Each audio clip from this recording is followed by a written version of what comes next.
ईश्वर कहते हैं, यदि मैं तुमसे कहूँ कि तुम ईश्वर हो तो इसमें धर्म का हनन कहाँ हुआ। अगर मैं तुमसे कहूँ कि तुम शांति में रहो तो इसमें शांति संस्थापकों का हनन कहाँ से हुआ। और अगर मैं तुमसे कहूँ कि संसार नियत है तो इसमें संसार का हनन कहाँ से हुआ। मैंने पूछा, तो प्लम्बर क्या करता है? ईश्वर बोले, संसार में दो तरह के लोगों की आवश्यकता पड़ती है। एक वे जो तुमको तुम्हारा वांछित सामान देते हैं, और दूसरे वे जो उस सामान से चीज़ों को तैयार करते हैं। एक तरह से देखा जाए तो जो सामान की आपूर्ति करता है वह भी उस चीज़ को ही तैयार कर रहा होता है। जैसे बूचड़, बेकर, ये लोग भी तो तैयार करने वाले ही होते हैं, क्योंकि किसी चीज़ की इच्छा करना ही अक्सर उसकी आवश्यकता को पैदा करना होता है। इसलिए तो कहा जाता है कि लत लोगों की ज़रूरत बन जाती है। इसलिए सावधान रहो कि इच्छा कभी लत ना बनने पाए। मैंने कहा, क्या आप ये कह रहे हैं कि संसार में समस्याओं का बोलबाला हमेशा रहेगा? क्या आप ये कह रहे हैं कि दरअसल आप ही चाहते हैं कि ऐसा ही चलता रहे? ईश्वर बोले, मैं तो ये कह रहा हूँ कि जैसा है संसार वैसा ही रहे, बिल्कुल उसी तरह कि कोई हिमकण जैसा होता है और वो वैसा ही होता है अपने डिज़ाइन से। इस संसार को तुमने ही ऐसा बनाया है, ठीक वैसे ही तुमने ही अपना जीवन जैसा बनाया है वह वैसा ही तो है। मैं तो ये चाहता हूँ जो तुम चाहते हो।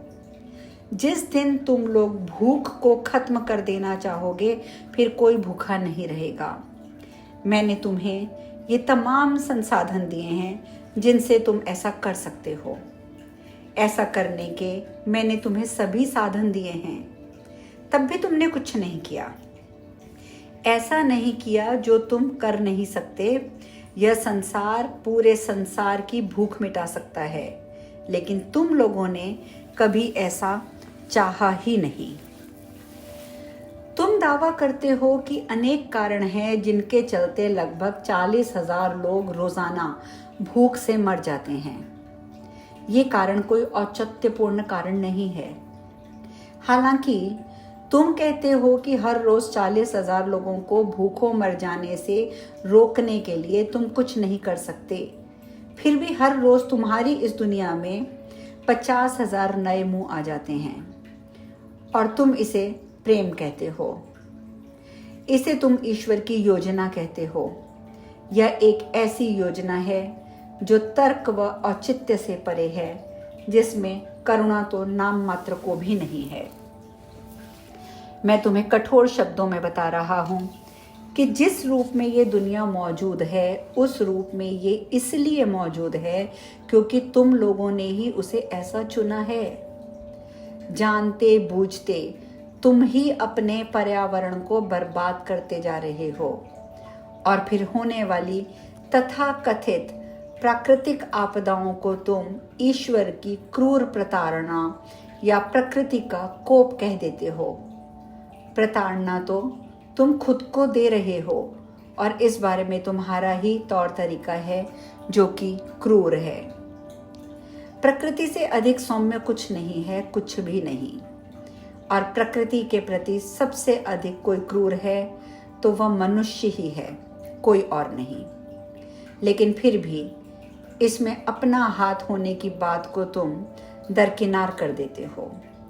हर जिम्मेदारी से तुम पल्ला झाड़ लेते हो। तुम कहते हो कि ये तुम्हारी गलती नहीं है, और ये ठीक भी कहते हो क्योंकि गलती की बात ही नहीं है बल्कि ये तो चयन करने का मामला है। इसी तरह से सारे युद्धों को समाप्त कर देना तुम कल ही चुन सकते हो, एकदम सरलता से। इसके लिए जो करना है वह केवल तुम सबका सहमत हो जाना।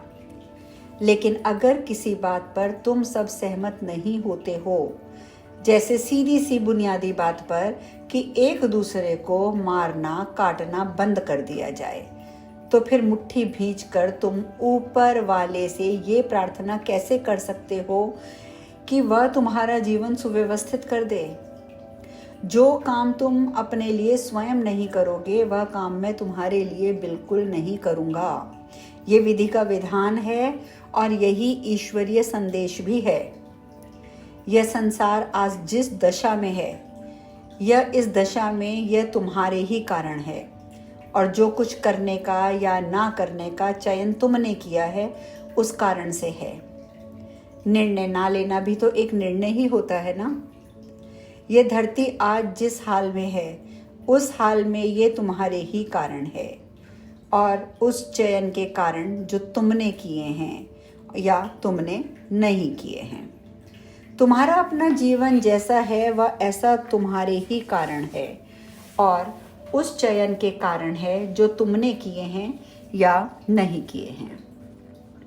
मैंने कहा, लेकिन लोग ऐसा कह सकते हैं कि उस ट्रक से टकराना तो मैंने नहीं चुना था ना, कि मैंने तो नहीं चुना था कि लुटेरा पीछे से मुझ पर वार करे, और ना ही ये कि वह सनकी मेरा बलात्कार करे। दुनिया में ज़्यादातर लोग तो कुछ ऐसा ही कहेंगे। ईश्वर बोले, जिन हालात में लुटेरे में लूटने की इच्छा जगाई, जिन हालातों ने या आवश्यकता पैदा की, उस हालात की जड़ भी तो तुम ही हो। तुम ही ने वह मानसिकता पैदा की है जिससे कि बलात्कार होते हैं। जब तुम खुद कारण को देखोगे, समझोगे, जिसके चलते तुम अपराध करना शुरू करते हो, तो इस दशा में सुधरने का सोता भी वहीं से ही फूट पड़ेगा। तुम्हारे बीच जो लोग भूखे हैं उन्हें खाना खिलाओ, जो गरीब हैं उन्हें ऊपर उठाओ, जो कम सौभाग्यशाली हैं उन्हें कुछ करने का अवसर दो। ऐसे पूर्वाग्रह को खत्म करो जो समुदायों को दबाता है, उनमें आक्रोश पैदा करता है और उनके आने वाले कल की बेहतरी का कोई वादा भी नहीं करता है। यौन आवेग के बारे में अपने बेकार के प्रतिबंधों को दूर करो, बल्कि दूसरों की इसकी वास्तविकता, अद्भुतता को समझने और उसे सही दिशा में ले जाने में उनकी मदद करो। इन कामों को करो और फिर लूटपाट और बलात्कार का हमेशा के लिए खात्मा करने के लिए एक रास्ते पर तुम स्वयं ही चल पड़ोगे। जहां तक तथाकथित दुर्घटना की बात है, जैसे किसी मोड़ पर सामने से ट्रक का आ जाना या कहीं ऊपर से किसी पर ईंट का गिर जाना, उनमें से हर घटना को किसी विशाल चित्र का एक छोटा सा भाग मानना चाहिए। तुम यहाँ अपने खुद की मुक्ति का कार्य करने के लिए आए हो, लेकिन मुक्ति का अर्थ तो शैतान के फंदों से बचाना मात्र नहीं है। दरअसल शैतान जैसी कोई चीज़ है ही नहीं, और ना ही नरक जैसा कोई मौजूद है, लेकिन इसका अस्तित्व मानकर ही तो तुम खुद को अज्ञानता के दोष से बचा रहे होते हो। इस जंग में तुम हार नहीं सकते, विफल नहीं हो सकते, इसलिए ये कोई जंग नहीं है, यह तो एक प्रक्रिया है। लेकिन अगर तुम इसे इस तरह नहीं देखोगे तो तुम्हें ये एक लगातार चलने वाली जंग ही नजर आएगी। लंबे अरसे तक इस जंग के रहते रहते हो सकता है कि तुम ये भी मानने लगो कि इस जंग के इर्द गिर्द एक ही धर्म खड़ा हो गया है, और वह धर्म तुम्हें पाठ पढ़ाएगा कि ये जंग ही सब कुछ है। लेकिन ये पाठ एक मिथ्या पाठ है। जंग करने से ईश्वरीय प्रक्रिया आगे नहीं बढ़ती, बल्कि इसमें तो समर्पण से ही विजय की प्राप्ति होती है।